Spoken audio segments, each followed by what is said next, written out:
भाग्य कोई आसमान से गिरा पर्चा नहीं। भाग्य उसी के अच्छे होते हैं जो कर्म ठीक रखते हैं। कर्म वो बीज है, भाग्य उसकी फसल। अगर बीज सड़ा हुआ है तो चाहे बारिश कितनी भी हो जाए, फसल क्या उगेगी? लोग कहते हैं बाबा ये मेरा भाग्य है कि मेरी जिंदगी ऐसी है।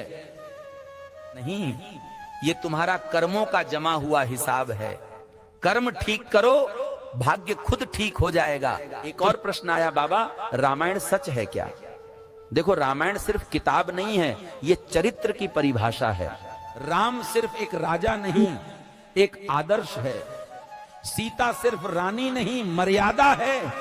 अगर तुम रामायण को सच मानते हो पर दूसरों से बात गाली में करते हो तो तुमने रामायण पढ़ी कहां? अगर तुम उसका मतलब नहीं समझे तो तुम्हें शब्द तो याद होंगे पर ज्ञान नहीं मिलेगा। रामायण सच है अगर तुम्हारा चरित्र सच है। सुनो कड़वा सच, पाप मंदिर जाकर नहीं कटते।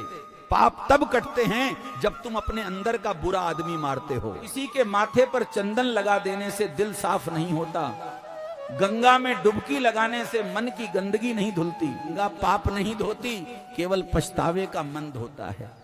और जो व्यक्ति गलत करके मंदिर जाके ठीक कर लूंगा, ये सोचता है वो खुद को धोखा दे रहा है, भगवान को नहीं। स्वर्ग कहां है, नरक कहां है, मैं बताता हूं। जिस घर में माँ बाप मुस्कुराते हो, एक दूसरे की इज्जत हो, सच्चाई की रोटी हो, वो घर स्वर्ग है। और जिस दिल में जलन, द्वेष, झूठ, घमंड, दिखावा, वही नरक है। स्वर्ग नरक ऊपर नहीं, तुम्हारे कर्मों की छत और जमीन में छिपे हैं। अगर आज तुम ये सोचकर उठो कि मुझे किसी का भला करना है, उसी पल से तुम्हारा स्वर्ग शुरू होता है। हमारे बाबा भग्गू महाराज ने बड़े कमाल की बात कही है कि इस दुनिया में दो व्यक्ति श्रेष्ठ होते हैं। पहले वो जो शक्तिशाली होकर भी माफ कर देते हैं, और दूसरे वो जो दरिद्र होकर भी दान कर देते हैं। एक बड़ी छोटी सी कहानी है। एक गुरुकुल में 30 शिष्य पढ़ते थे। उनमें से एक शिष्य जो था, उसकी बहन की शादी होने जा रही थी और उसे छुट्टी चाहिए थी। वो अपने गुरुजी के पास गया और जाकर कहने लगा, गुरुजी 3 महीने बाद जो है मेरी बहन का विवाह है, मुझे छुट्टी चाहिए और अगर कुछ मदद हो जाती। वो बात बात में कहने लगा कि शायद कुछ गुरुजी अपनी ओर से मदद कर दें। गुरुजी ने उस बात को आई गई कर दिया, टाल दिया। जब शादी की जो तारीख थी, तिथि थी, वो पास आने लगी तो गुरुजी ने उसे बुलाया और कहा, बेटा छुट्टी चाहिए, चले जाओ और एक किसी शिष्य को ले जाओ अपने साथ, ताकि तुम्हारी मदद करेगा, तुम्हारे किसी मित्र को ले जाओ। उसने कहा ठीक है गुरुजी। फिर से उसने वो कहा कि गुरुजी कुछ मदद हो जाती है। गुरुजी ने बात को आई गई कर दिया। जब दोनों शिष्य निकलने लगे तो गुरुजी आकर कहा, ये 5 अनार ले जाओ, यात्रा में काम आ जाएंगे। दोनों शिष्य निकल गए। जिस शिष्य की बहन की शादी थी, वो दूसरे वाले मित्र से, दोस्त से, जो उसका बेस्ट फ्रेंड था, उससे कहने लगा कि देख रहे हो कैसे गुरुजी अपना सब कुछ समर्पित कर दिया है। इतना सब कुछ है इनके पास, इतना बड़ा गुरुकुल है, मदद मांगी तो मुझे 5 अनार दे दिया। बताओ इन 5 अनार से क्या होगा?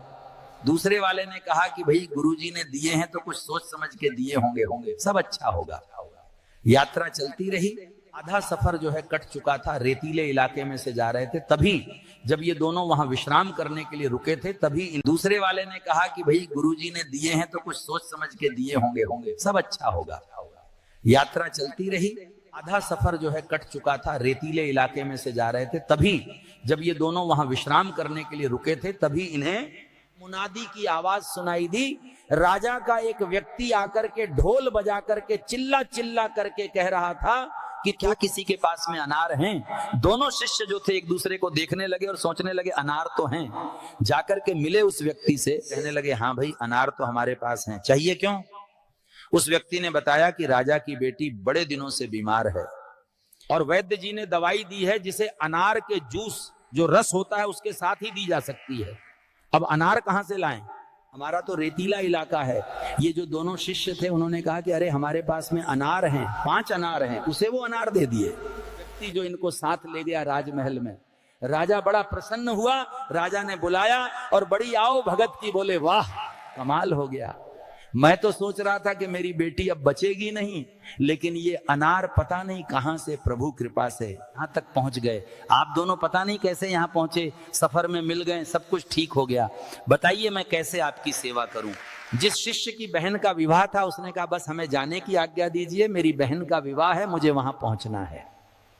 राजा ने कहा अरे क्या बात है, आपकी बहन का विवाह यानी मेरी बहन का विवाह है, हम उस विवाह का कार्यक्रम धूमधाम से करेंगे। अब आप चिंता मत कीजिए, आपने मेरी बेटी का जीवन बचा। पत्थर अगर एक बार मंदिर चला जाए तो भगवान बन जाता है, और तू हर रोज मंदिर जाता है फिर भी इंसान नहीं बन पाता।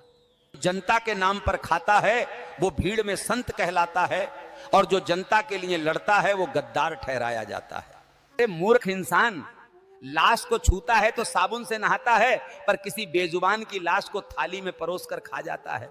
दिखावे में इतना उलझ गया है कि अब पूजा भी कैमरे के सामने होती है और दान भी फोटो के साथ। हर जगह जीत चाहता है तू, रिश्तों में, बातों में, दुनिया में भी।